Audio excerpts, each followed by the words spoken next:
इसीलिए तो निकलना होता है कि आप लोग से ऊर्जा प्राप्त होती है। एकदम सम्मानित मंच, उपस्थित हमारे विभिन्न क्षेत्रों से आए हुए विशिष्ट अतिथिगण, सर्वप्रथम सर्वपल्ली राधाकृष्णन जी को श्रद्धांजलि अर्पित करते हुए आप सबका बहुत बहुत स्वागत है, अभिनंदन है।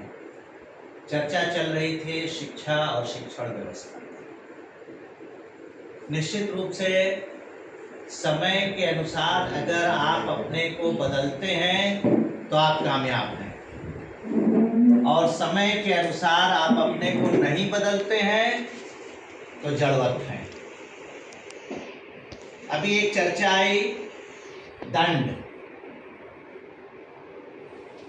निश्चित रूप से अभी धनंजय जी ने कहा कि 1, 2, 3, 4 लोअर क्लासेज का मैडम लोगों ने जो है तैयार कर दिया, फिर हम लोग आसानी से पढ़ा लेते हैं बच्चों को।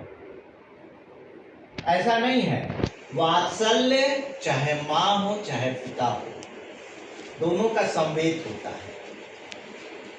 और वर्तमान में तो स्थिति यह है कि बच्चों का प्रेम पिता के प्रति अधिक है और माताएं उनको दंडित करती हैं। माताओं से बच्चे डर रहे हैं वर्तमान में। और आप लोगों से पहले जो मेरा काल था, उस काल में हम लोग ये सोचते थे पिताजी अगर 2 दिन के लिए दौरे पे हैं तो बेहतर हो 1 दिन और रहें कि हमारा 3 दिन आज़ादी का मामला है। लेकिन आज की स्थिति ये है कि बच्चे पिता से ज़्यादा जुड़े हुए हैं। तो ऐसा नहीं है कि दंड के बिना शिक्षण नहीं हो सकता, बिल्कुल हो सकता है, लेकिन विधा बदलना पड़ेगा। अब 20 साल पहले, 20 साल 25 साल हो गया, क्लास में एक उद्दंड छात्र था। सीसीटीवी कैमरा तब पहले भी लगा हुआ था सेंट्रल न्यूज में, बहुत पहले से, जब आम जगह नहीं था। पढ़ा रहा था, बार बार पढ़ाता था और व्यवधान आता था। मैंने कहा इसको पीटे कैसे। क्वेश्चनायर आया, ये सवाल पूछा। बेटा इधर आओ, बड़े प्रेम से, और सपना जी आपको बताएं कि उसको ऐसे गले में हाथ लगाए, आओ बेटा बहुत अच्छे, बहुत मेहनत से पढ़ रहे हो, और बाहर वेरांडे में ले आए। और वेरांडे में लाने के बाद जो तांडव नृत्य होता है, तब उस छात्र का तांडव नृत्य देखे। तब तक 1-2 गुरुजी लोग आ गए, कह रहे सर ये क्या हुआ, ये क्या हुआ। आपका 2-3 मिनट रुक जाए, भी बताते हैं। खूब अच्छे से धुन लिया और फिर उसी मोहब्बत प्रेम के साथ उसको लेके क्लासरूम में बैठा दिए। अब लोगों ने पूछा हुआ क्या। 1-2 टीचर रुक गए। हमने कहा ऐसे ऐसे हुआ। ऐसे ये बहुत अच्छी विधा आपने बताई।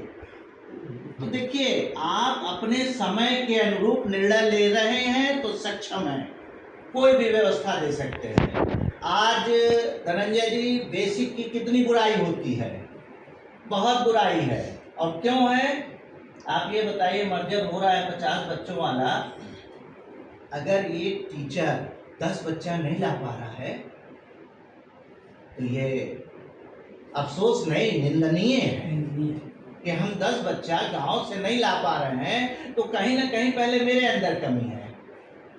लेकिन वहीं सपना विश्वकर्मा जी और धनंजय जी जैसे लोग भी हैं जिनके लिए एसडीएम सीधे रेकमेंड करती हैं, जिसकी कोई सिफारिश नहीं, कोई पहुंच नहीं, उसका काम क्यों हो जा रहा है? क्योंकि इन लोगों का काम सबको दिख रहा है। तो हतोत्साहित नहीं होना है कि कुछ लोगों की वजह से अगर बेसिक बदनाम है, तो ऐसा नहीं है। उसी बेसिक में ऐसे लोग भी हैं जो इंग्लिश मीडियम को फेल करते हैं। तो ये बड़ी चीज है। दूसरी चीज अब आपको बताएं, एक पुरानी प्रॉवर्ब था, self praise is no recommendation. अपने मुंह मियाँ मिट्ठू बनना। आपको बता दे, समाज में, घर में, लोगों में हम लोगों को गालियां मिलती हैं। गालियां क्या? अरे ढेर बखान मत कीजिए। अब मैं आप सबसे पूछना चाहता हूं कि अगर आप समाज के पांडे जी, अगर आप सामान्य व्यक्ति होते तो असामान्य बच्चे जिनको आज आप संभाल रहे हैं, मैं समझ रहा हूँ इस वक्त 2 महीने से झेल रहा हूँ कि नहीं चल पा रहा हूँ, सीढ़ी नहीं चढ़ पा रहा हूँ, तो सोचिए कितना कठिन कार्य है। कहने का आशय ये, यहाँ जितने लोग हैं समाज के अंग हैं, लेकिन समाज से भिन्न है, अलग है। भिन्नता क्यों? क्योंकि आप यथा स्थिति को स्वीकार नहीं करते, आप उसको और अच्छा बनाना चाहते हैं। और जब अच्छा बनाएंगे तो समाज से थोड़ा अलग दिखना पड़ता है।